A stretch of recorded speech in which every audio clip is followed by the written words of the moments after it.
नमस्कार. निवेदक विठ्ठल पवार या माझ्या यूट्यूब चॅनलमध्ये आपल्या सर्वांचं सहर्ष स्वागत. नावं लक्षात ठेवण्याची सवय, छोटा नियम पण खूप मोठा प्रभाव. अर्थात कार्यक्रमामध्ये नावं लक्षात ठेवण्याची सवय याबद्दलचीच माहिती देणारा सूत्रसंचालकांसाठी, वक्त्यांसाठी अत्यंत महत्त्वपूर्ण असलेला हा घटक आहे. तर याबद्दलचीच माहिती देणारा हा व्हिडिओ आहे. व्हिडिओला सुरुवात करण्यापूर्वी आपल्या सर्वांना सांगेल, जर तुम्हाला प्रभावी सूत्रसंचालन शिकायचं असेल, उत्तम वक्ता व्हायचं असेल तर निवेदक विठ्ठल पवार या यूट्यूब चॅनलला आता सबस्क्राईब करा. इथं दररोज नवनवीन मार्गदर्शन आपल्याला मोफत दिलं जातं. एक, संवादातील सर्वात मोठी आणि टाळण्यासारखी चूक. आपल्यापैकी अनेक लोकांची एक अत्यंत वाईट सवय असते, ते समोरच्या व्यक्तीचं नाव कधीच लक्षात ठेवत नाही. जेव्हा आपण एखाद्याला अहो तुम्ही, हो हो तुम्ही असं हाक मारतो, तेव्हा समोरच्या व्यक्तीला आपला अपमान झाल्यासारखं वाटतं. त्यांना असं वाटतं की आपण त्यांच्याकडे पूर्णपणे दुर्लक्ष करत आहोत. ही एक अतिशय चुकीची सवय आहे, जी तुमची लोकांमधील प्रतिमा खराब करण्याचं काम करते. दोन, नावं म्हणजे व्यक्तीची खरी आणि महत्वाची ओळख. खरं तर नाव म्हणजे त्या व्यक्तीची ओळख असते, आयडेंटिफाय असते. प्रत्येक व्यक्तीसाठी त्याचं स्वतःचं नाव म्हणजे त्याचा सर्वात मोठा आणि महत्वाचा स्वाभिमान असतो.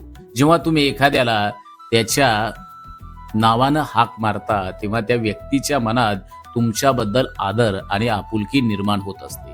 त्याला मनापासून असं वाटतं की हा माणूस मला खरोखरच महत्व देतो आणि माझी योग्य ती दखल घेतो.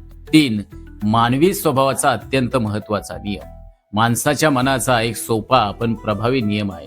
लोकांना जगातील इतर कोणत्याही शब्दापेक्षा त्यांचे स्वतःचं नावं ऐकायला सर्वात जास्त आवडते.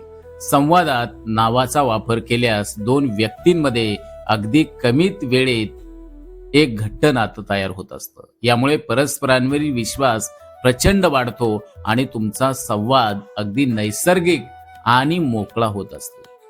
चार, संवादाची पुढची आणि अधिक प्रभावी पायरी. फक्त नावं लक्षात ठेवून थांबायचं नाही, तर त्या व्यक्तीबद्दल आणखीन खास गोष्टी लक्षात ठेवण्याचा प्रयत्न करा. उदाहरणार्थ, त्यांचा व्यवसाय, त्यांचं गाव किंवा त्यांचं ठिकाण, त्यांची आवड आणि त्यांच्या कुटुंबातील एखादी महत्वाची माहिती. उदाहरणादाखल पाहायचं झाल्यास, राजेश तुमचा प्रकल्प कसा चालू आहे, किंवा संदीप तुमचा मुलगा शाळेत जातो असं तुम्ही म्हणाला होतात, आता त्याचा अभ्यास कसा चालू आहे. पाच, तुमचा प्रभाव कसा तयार होतो. जेव्हा तुम्ही नावाचा आणि वैयक्तिक माहितीचा असा योग्य वापर करता, तेव्हा लोकांना वाटतं की हा माणूस खूप लक्ष देणारा आणि हुशार आहे. तुमची प्रतिमा समाजात अतिशय प्रभावी आणि व्यावसायिक बनत असते आणि याचाच सकारात्मक परिणाम म्हणून लोक तुमच्याशी स्वतःहून बोलायला आणि जोडले जायला पुढे येतात. सहा, मोठ्या आणि घट्ट नात्यांचे खरे रहस्य. कोणतेही मोठे नाते फक्त मोठ्या आणि महागड्या गोष्टींनी टिकत नाही. नाती मजबूत करण्यासाठी अशा छोट्या पण महत्वाच्या लक्षात ठेवलेल्या गोष्टी खूप मोलाच्या ठरतात. नावे लक्षात ठेवण्यानं मैत्री आणि आपुलकी अधिक घट्ट होत असते आणि संबंध दीर्घकाळ टिकतात. सात, या सवयीतून तुम्हाला मिळणारे थेट फायदे. या एका छोट्या सवयीमुळे तुमचा जनसंपर्क वेगानं आणि मोठा वाढतो. तुम्ही लोकांचा आणि समाजाचा विश्वास सहजपणे जिंकू शकता. सगळीकडे तुमची इज्जत, मान सन्मान वाढतो. तुमचा इतरांवरील प्रभाव लक्षणीयरित्या वाढून तुमच्या शब्दाला वजन प्राप्त होत असते. आठ, डोळ्यात डोळे घालून संवाद साधण्याची सवय. अतिरिक्त आणि अत्यंत प्रभावी असलेला हा मुद्दा आहे की जेव्हा तुम्ही एखाद्याचं नाव घेता, तेव्हा नेहमी समोरच्या व्यक्तीच्या डोळ्यात पाहून बोला. इकडे तिकडे बघून नाव घेतल्यास त्याचा कोणताच प्रभाव पडत नाही. डोळ्यात पाहून नाव घेतल्यानं तुमचा आत्मविश्वास दिसून येतो आणि समोरच्या व्यक्तीला तुम्ही प्रामाणिक आहात याची 100% खात्री पडते.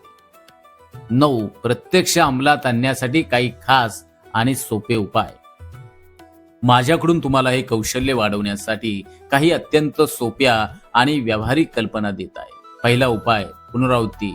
जेव्हा तुम्ही पहिल्यांदा एखाद्या व्यक्तीचं नाव ऐकता तेव्हा संवादात लगेच 2 ते 3 वेळा त्या नावाचा उच्चार तुम्ही करा. उदाहरणार्थ राजेश, तुम्हाला भेटून खूप आनंद झाला. दुसरा उपाय भ्रमणध्वनीचा वापर. तुमच्या भ्रमणध्वनीमध्ये महत्वाच्या लोकांची छोटी माहिती, त्यांचे असणारे छोटे आयडेंटिटी कार्डचे फोटो, नाव तुमच्या मोबाईलच्या गॅलरीमध्ये स्वतंत्र मान्यवरांची नावे म्हणून फोल्डर सेव्ह करून ठेवा, जेणेकरून वेळ आल्यावर ती चटकन पाहता येईल.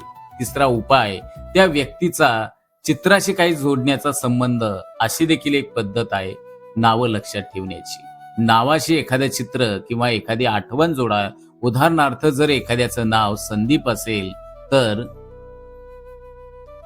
त्याला सूर्याच्या चित्राशी जोडा. यामुळे नावं तुम्ही कधीच विसरणार नाही. चौथा उपाय समाज माध्यमावर जोडताना. समाज माध्यमांवर किंवा संपर्क यादीत कोणाचं नाव जतन करताना नावापुढे त्याची ओळख नक्की लिहा. उदाहरणार्थ राजेश, बांधकाम व्यावसायिक, पुणे. पाचवा उपाय स्वागत करण्याची सवय. जेव्हाही तुम्ही एखाद्याला भेटता तेव्हा नेहमी त्याचं नाव घेऊन स्वागत आणि अभिवादन करण्याची सवय स्वतःहून लावा. जसे की नमस्कार सचिनजी, कसे आहात. सहावा उपाय सूत्रसंचालनासाठी खास टीप. जर तुम्ही एखाद्या मंचावर कार्यक्रमाचं सूत्रसंचालन करत असाल तर मंचावरील पाहुण्यांची नावे 100% बरोबरच उच्चारली पाहिजेत. जर तिथे एकदा जरी नावात किंवा पदामध्ये चूक झाली तर त्या कार्यक्रमाचा आणि संपूर्ण प्रभाव कमी होतो, खराब होतो. मित्रांनो, नेहमी लोकांची नावे लक्षात ठेवा, कारण जेव्हा आपण कोणाला त्याच्या नावानं हाक मारतो तेव्हा तिथे एक सुंदर आणि विश्वासाचं नातं तयार होत असतं. आणि हे सर्वांनाच माहिती आहे की अशा उत्तम नात्यांनीच माणसाचं संपूर्ण आयुष्य खऱ्या अर्थानं घडत असते. हे आपण लक्षात ठेवा. मित्रांनो, आज दिलेली ही माहिती नक्कीच तुम्हाला फायदेची ठरेल याची मला खात्री आहे. जर तुम्हाला खरोखरच एक उत्तम आणि निर्भय वक्ता सूत्रसंचालक जर तुम्हाला व्हायचा असेल तर निवेदक विठ्ठल पवार या युट्यूब चॅनलला मित्रांनो आत्ताच सबस्क्राईब करा आणि अँकर विठ्ठल पवार या कुटुंबाचा भाग व्हा. ही उपयुक्त माहिती तुम्ही तुमच्या मित्रांपर्यंत नक्की शेअर करा आणि तुमचे विचार कमेंट्स मध्ये नक्की मित्रांनो नोंदवा. नेहमी लक्षात ठेवा, योग्य सराव आणि आत्मविश्वास तुम्हाला मंचावर नक्कीच 100% यशस्वी करेल. उद्या पुन्हा भेटूया एका नवीन आणि महत्वपूर्ण विषयासोबत. तोपर्यंत सराव करत राहा आणि मन जिंकत राहा. धन्यवाद.